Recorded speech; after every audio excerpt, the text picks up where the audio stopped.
Selamat pagi saudara-saudari. Sekali lagi kami bertemu untuk melihat Mazmur bersama-sama.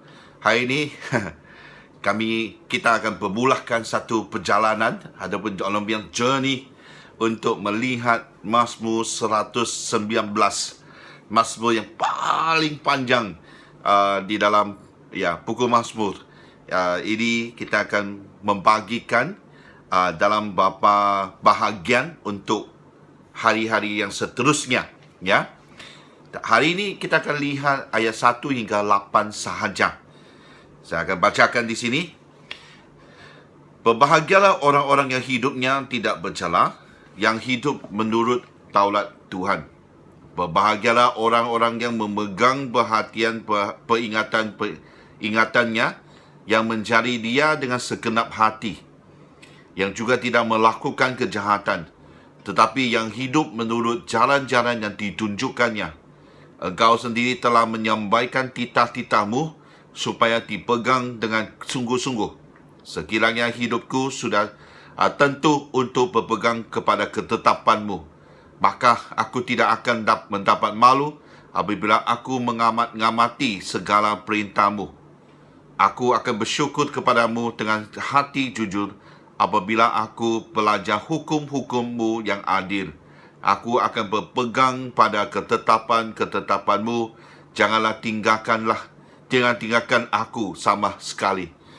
Ini adalah Mazmur yang saya katakan tadi yang paling panjang, di mana dia terdiri daripada 22 huruf Ibrani yang bercorakkan, di mana dia seperti akrostik, macamnya satu susunan di sana, di mana kita boleh lihat daripada 22 perkataan ataupun huruf Ibrani itu, setiap ayat dari setiap bahagian dia bermula dengan huruf Ibrani yang sama. Jadi setiap bahagian 22 huruf ada 8 ayat. Jadi semuanya ada 176 ayat. Dan ini pastinya memang dari mula kita tidak tahu siapakah penulis sebenarnya. Tapi niat dalam penulisan ini, dia adalah satu kumpulan perkumpulan firman Tuhan yang bertemakan, saya percaya, tentang firman Tuhan, ya. Jadi firman Tuhan ini sentiasa dia dikatakan sebagai Torah, itu hukum, idot, itu kesaksian, dari titah-titah, dan sebagainya. Ini banyak kali kita akan lihat untuk hari-hari seterusnya itu. Tapi dari sini, kenapa saya bilang dia pakai untuk yang bertemakan firman Tuhan? Sebab di seluruh 176 ayat, hanya 3 ayat saja yang tidak menyatakan tentang firman Tuhan, adapun titah-titah Tuhan, perintah Tuhan, hukum-hukum Allah. Dia tidak cakap, hanya 3 ayat. Ayat 84, ayat 121, ayat 122. Ini 3 ayat saja daripada 176 yang tidak mengatakan tentang firman Tuhan. Jadi saya percaya ini temanya tentang firman Tuhan. Jadi bahagian pertama, Aleph, Aleph. Aleph ini adalah dia permulakan Mazmur 119 dengan mengatakan bahawa berbahagialah orang yang hidupnya tidak bercela, yang hidup menurut taurat Tuhan, ya. Ini bagi orang yang berbahagia. Dia berbahagia sebab apa? Di sini memang dia telah memberi satu rahasia, Siapa yang berbahagia adalah orang yang menurut, Ini perkataan menurut ini telah berulang sebanyak 6 kali di sini, ataupun maksud yang sama.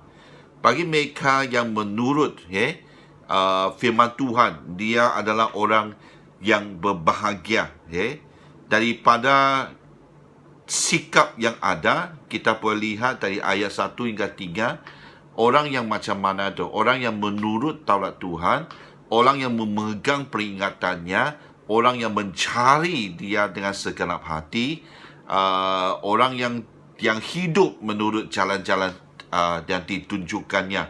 Ini orang yang berbahagia. Sebab dia bukan saja yang menurut jalannya, dia tidak juga melakukan kejahatan. Itu yang bermaksud di sini bagi orang yang berbahagia. Apalagi dia juga mengatakan di sini adalah di ayat 4 hingga 8 ya. Kita lihat di ayat 4 hingga 8. Dia adalah orang yang melakukannya. Macam mana dia melakukannya? Pertama, dia teguh.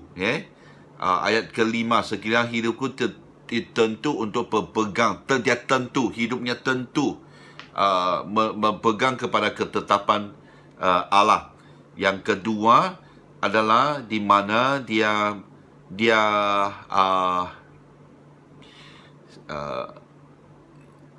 aku tidak akan mendapat malu apabila aku mengamati. Dia maksudnya dia menitik beratkan, mengambil berat atas firman Tuhan, perintah Tuhan.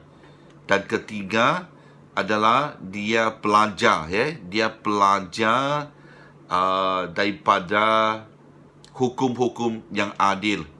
Dan keempat adalah dia telah ambil keputusan, dengan menjaganya sesuai dengan firman Tuhan. Dia ini orang yang dari mula dia menurut Taurat Tuhan, dia memegang peringatan Allah, dia tidak melakukan kejahatan, dia berpegangnya dengan sungguh-sungguh. Wah, ini luar biasa. Dan dia mengatakan hidupnya dia telah tentu untuk berpegang kepada firman Tuhan dan mengamati segala perintah Allah, dan dia pelajar hukum Allah. Dan dia ayat ke-8 dia mengatakan dia telah ambil satu keputusan, dia tidak akan tinggalkan itu sama sekali. Itu yang menceritakan tentang seorang yang berbahagia sebab firman Tuhan. Itulah sebab seringkali dalam khotbah ataupun dari perenungan dari Mazmur khususnya, saya sentiasa mentolong kita semua untuk membaca firman Tuhan. Ini Mazmur 119 akan memulakan satu perjalanan bagi kita, bukan sejak membacanya. Bukan sejak kita membacanya, kadang-kadang kalau kita suka kita baca, tapi dari ayat 1 hingga 8. Mau berbahagia, siapa yang menerima bahagia, yang menjadi seorang yang sukacita, inilah kita harus menurut, kita harus memegang, kita harus tidak melakukan kejahatan, kita akan memegangnya dengan sungguh-sungguh. Kita akan menentukan bahawa inilah hidup kita, kita mengamatinya, kita mengambil berat tentangnya, kita akan belajar, kita akan ambil keputusan tetap tinggal di dalam firman ini. Itu yang kita harus lakukan, Jangan kita harap hanya menjadi seorang bahagia sebab kita Kristen. Itu cukup. Tidak cukup tu. Firman Tuhan harusnya menjadi satu bahagian yang paling penting dalam hidup kita. Kita berpegang kepadanya, kita menurut kepadanya. Aleph. Ini adalah perkataan pertama yang dipakai dari ayat 1 hingga 8. Berbahagialah orang-orang yang tidak bercela. Macam mana dia sentiasa berusaha dalam menurut, melakukan, dia tetap, dia hidup tentu di dalam firman Tuhan. Apakah caranya kita hidup dalam firman Tuhan?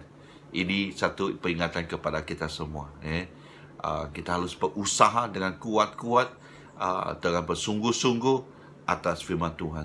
Kita tidak lagi melihat firman Tuhan dengan caranya yang orang bilang seperti ada macam ada, tidak ada macam tidak ada.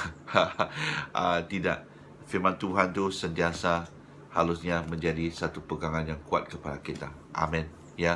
Jadi saya mentolong kita semua mulai hari ini, waktu kita lihat Mazmur 119, besok sambung lagi. Kita akan mendapat satu pelajaran sangat penting, dan mulai hari ini kita berdoa kepada Roh Kudus akan membantu kita untuk berusaha dan membaca firman Tuhan. Amin. Jadi ini persiapan kita, khususnya masuk dalam satu norma yang baru, cabaran yang lebih kecil lagi di hadapan kita. Apa yang akan tolong kita untuk tetap berdiri teguh firman Tuhan. Firman di perjanjian baru, siapa yang mendengar firman Tuhan dan melakukannya ada orang yang bijak, dan dia sebab dia mendirikan rumahnya di atas batu yang kukuh.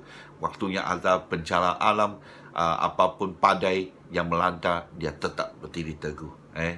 Orang seperti begitulah yang orang dipanggil orang yang berbahagia. Amin. Tuhan memberkati ada hari yang baru, supaya sentiasa kita ada firman Tuhan menjadi penunjuk kepada kehidupan kita. Amin.